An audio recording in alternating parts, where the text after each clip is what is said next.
देखिए, चाहे आदरणीय आजम खान साहब का मामला हो, चाहे अफजल अंसारी साहब का मामला हो, नरेंद्र मोदी जी की सरकार ये चाहती है कि जहाँ पे वो शहंशाहियत का पूरा देश को करतब दिखाते हैं, वहाँ विपक्ष में कोई हो ही ना।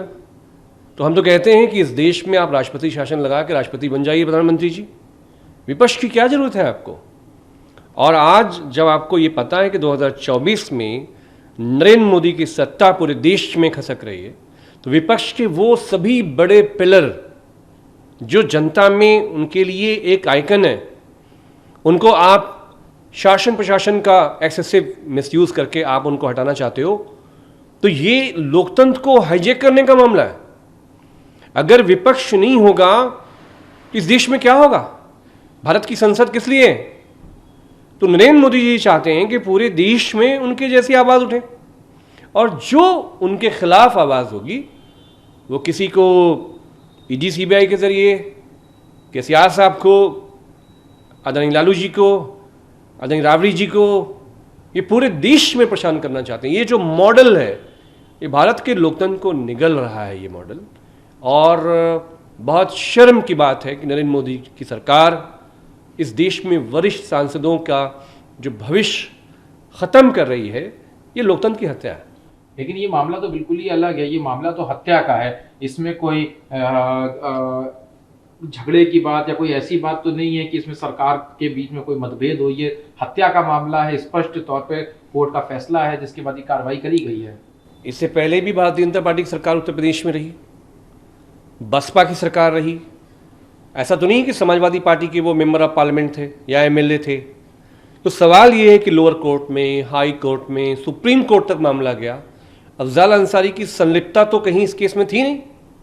अब आपने एक नया केस लगा के, गैंगस्टर लगाकर, आपने Afzal Ansari member of parliament, जिनको लाखों लोगों ने, जो जनता है गाजीपुर की, और वो मुस्लिम बाहुल सीट नहीं है, मुसलमानों के भरोसे अफजल अंसारी नहीं जीतते, तो आपने एक जनता की ताकत से जो शख्स दिल्ली के मेंबर ऑफ पार्लियामेंट बने, वो आप उनके ऊपर नया केस थोप कर, ये तो सभी को मालूम है कि अब आप धरना प्रदर्शन करेगा कोई भी एमएलए मेंबर ऑफ पार्लियामेंट, और मजिस्ट्रेट लेवल पे उसको सजा होगी 2 साल के ऊपर, और सदस्यता चली जाएगी।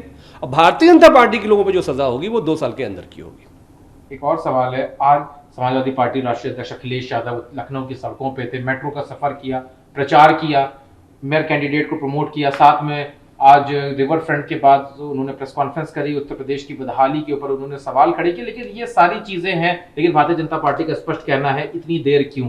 चुनाव प्रचार जहां पे इतने वक्त से शुरू हो चुका, अखिलेश यादव को देखा गया, फिर लास्ट मोमेंट पे सब बीजेपी का कहना है कि वो लास्ट मोमेंट पे एक्टिव हुए हैं। देखिए, नरेंद्र मोदी के लिए, योगी आदित्यनाथ के लिए चुनाव बिजनेस है। माननीय अखिलेश यादव जी पिछले 22 के चुनाव के बाद से वो हफ्ते में 4 दिन सुदूर गांव में, ग्रामीण जीवन में, वो लोगों के दुख दर्द में, और पार्टी का जो जनाधार जो बढ़ रहा है उसकी पूरी ताकत में लगे हुए हैं। आज उन्होंने, क्योंकि रेलवे जो मेट्रो है वो अखिलेश जी ने दिया, रिवर फ्रंट पे वो गए। सोचिए गोमती जी की क्या हालत है, बदबू आती है, कूड़े का ढेर बना रखा है इन्होंने। तो नदियों को जो एक साफ करने का जो पूरा एक मॉडल था रिवर फ्रंट का, माननीय अखिलेश यादव जी ने बताया था। ग्रामीण का जीवन बर्बाद कर दिया, अस्पताल गांव के बर्बाद, सड़कें खस्ता हाल, गड्ढा मुक्त नहीं हुआ। और जो शहर थे, लखनऊ हो या प्रयागराज हो, समाजवादी पार्टी ने एक आइडियल मेट्रो सिटी कैसी हो सकती है, एक आइडियल गांव की तरह वो हमने बनाया था, जिसे बीजेपी आरएसएस ने बर्बाद कर दिया। मुख्यमंत्री आज प्रतापगढ़ में थे, बनारस में थे। प्रतापगढ़ में उन्होंने कहा सपा, बसपा, कांग्रेस, इन सभी की सरकारों ने यहाँ के युवाओं को तमंचा दिया, लेकिन हमने तमंचा हटा के टैबलेट दी। टैबलेट के साथ साथ हमने उनको टैलेंट और टेक्निक से जोड़ा, और आज वही ताकत है जो टैलेंट और तकनीक को साथ जोड़ के हमने युवा को स्मार्ट बनाया। योगी आदित्यनाथ जी को, उनकी इमेजिनेशन में यूथ तो है नहीं। अगर योगी जी की इमेजिनेशन में यूथ होता तो 2017 के बाद जितनी भी अखिलेश यादव जी ने नौकरियां क्रिएट की थी, चाहे वो शिक्षकों की भर्तियां हों, चाहे वो लेखपाल की भर्तियां हों, वो सारे एग्जामिनेशन में एसटीएफ की जांच नहीं बिठानी पड़ती।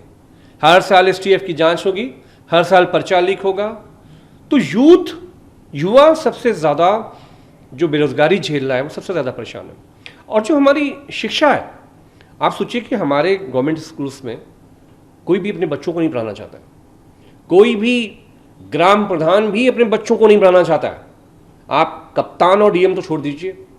तो जब ऐसी व्यवस्था हो तो उस वक्त ज़रूरत है कि समाजवादी पार्टी ने, जिस तरह से माननीय अखिलेश जी ने शिक्षा में, स्वास्थ्य में अग्रणी भूमिका निभाकर ग्रामीण स्तर पर लोगों की मदद करने का काम किया था, इस निकाय चुनाव में समाजवादी पार्टी को जनता चुन रही है।